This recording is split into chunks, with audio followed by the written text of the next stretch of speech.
Se pa spomnim, ko sem Maxa rodila in pač tisti prvi trenutek, ki je pač prišel ven, on je bil tak čist iz sebe in vem, da ga je vzel k sebi in ga je res tam imela ona dva, ta pač prvi stik ful dolg, koža na kožo.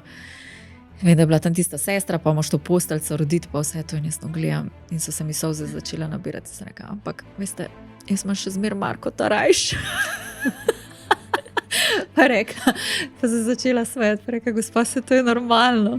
Pač to je samo v filmih, da zdaj pač otrok pride ven in si instant zaljubljen in čez glavo in tako. To so pač občutki, ki se razvijajo, ne. Sploh se mi zdi pri prvem otroku, v bistvu pride to živo bitje ven, dajo ti ga na trebuh, to se kar premika. V bistvu ne veš sploh, kaj pričakovati, ko v bistvu to pride ven iz tebe, ne.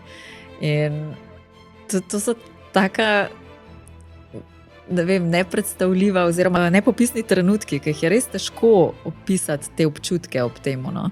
Vse od šoka do presenečenja, do ljubezni, do pričakovanj, vse je na kupu, no.